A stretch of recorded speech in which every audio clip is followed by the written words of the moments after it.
S ಮೊದಲಿಗೆ ಒಂದು breaking news ಬರ್ತಾ ಇದೆ. ಉತ್ತರ ಪ್ರದೇಶದಲ್ಲಿ ಕಿರಾತಕರ ಅಟ್ಟಹಾಸ ಇನ್ನೂ ಕೂಡ ನಿಂತಿಲ್ಲ. ಅಲಿಗಢ್ನಲ್ಲಿ ಮತ್ತೆ ಆಸಿಡ್ ದಾಳಿಯನ್ನ ನಡೆಸಿದ್ದಾರೆ. ಸತತ 4ನೇ ಬಾರಿಗೆ ಈ ಮಹಿಳೆ ಮೇಲೆ ಆಸಿಡ್ ದಾಳಿಯನ್ನ ನಡೆಸಲಾಗಿರುವಂತದ್ದು. ಸಾಮೂಹಿಕ ಅತ್ಯಾಚಾರಕ್ಕೊಳಗಾದ ಮಹಿಳೆ ಮೇಲೆ ದಾಳಿಯನ್ನ ನಡೆಸಲಾಗಿದೆ. ನೆನೆಯಷ್ಟೇ ಸಿಎಂ ಯೋಗಿ ಆದಿತ್ಯನಾಥ್ ಇವರನ್ನ ಭೇಟಿ ಮಾಡಿದ್ರು. ಸಿಎಂ ಭೇಟಿಯ ಕೆಲವೇ ಗಂಟೆಗಳ ಬಳಿಕ ಮತ್ತೆ ಈ ಘಟನೆ ನಡೆದಿದೆ.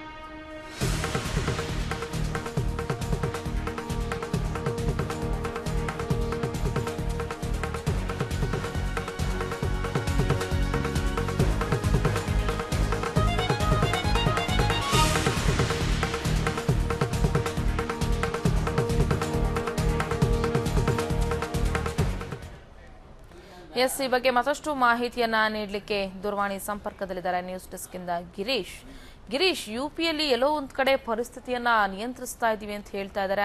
ಆದ್ರೆ ಮತ್ತೆ ಒಂದೇ ಮಹಿಳೆ ಮೇಲೆ ಆಸಿಡ್ ದಾಳಿಯನ್ನ ನಡೆಸ್ತಾ ಇದ್ದಾರೆ ದುಷ್ಕರ್ಮಿಗಳು. ಅದಾಗ್ಯೂ ಕೂಡ ಆಕೆಗೆ ಯಾವುದೇ ರೀತಿ ಸೆಕ್ಯೂರಿಟಿಯನ್ನ ನೀಡ್ಲಿಕ್ಕೆ ಮುಂದಾಗಿರ್ಲಿಲ್ವಾ ಅವರು ಅಂತ? ಶಾಲಿನಿ, ಏನು ಅಂತಂದ್ರೆ ಉತ್ತರ ಪ್ರದೇಶದ ಅಲಿಗಢ್ನಲ್ಲಿ ನಡೆದಿರ್ತಕ್ಕಂಥ ಘಟನೆ ನಿಜಕ್ಕೂ ಅವಮಾನವಾಗಿರ್ತಕ್ಕಂಥದ್ದು. ಏನೋ ಒಂದು ಅತ್ಯಾಚಾರಕ್ಕೆ ಒಳಗಾಗಿರ್ತಕ್ಕಂಥ ಸಂತ್ರಸ್ತೆ ಮೇಲೆ ಸತತ 4 ಬಾರಿ ಆಸಿಡ್ ದಾಳಿಯನ್ನ ನಡೆಸಿದ್ದಾರೆ ಕಿರಾತಕರು. ಅಲ್ಲದೆ ಇನ್ನು ಒಂದು ಅತ್ಯಾಚಾರ ಸಂತ್ರಸ್ತೆಗೆ ಒಂದು ಪರಿಹಾರವಾಗಿ ಅಥವಾ ಅವರ ಆರೋಗ್ಯವನ್ನ ವಿಚಾರಿಸೋದಕ್ಕೆ ನಿನ್ನೆ ಅಷ್ಟೇ ಯೋಗಿ ಆದಿತ್ಯನಾಥ ಆಕೆ ಒಂದು ಭೇಟಿ ನೀಡ್ಬಿಟ್ಟು ಆಕೆಗೆ 1 ಲಕ್ಷ ಪರಿಹಾರದ ಚೆಕ್ ಅನ್ನ ನೀಡಿದ್ರು. ಅದರ ಬೆನ್ನಲ್ಲೇ ಸಿಎಂ ಭೇಟಿಯಾಗಿ ಕೆಲವೇ ಗಂಟೆಗಳಲ್ಲಿ ಮತ್ತೆ ಕಿರಾತಕರು ಆಕೆ ಮೇಲೆ ಆಸಿಡ್ ದಾಳಿ ನಡೆಸಿರೋದು ನಿಜಕ್ಕೂ ಒಂದು ದುರಂತನೆ ಅಂತಾನೆ ಹೇಳ್ಬೋದು ಶಾಲಿನಿ. ಧನ್ಯವಾದ ಗಿರೀಶ್ ನಿಮ್ಮೆಲ್ಲ ಮಾಹಿತಿಗಾಗಿ.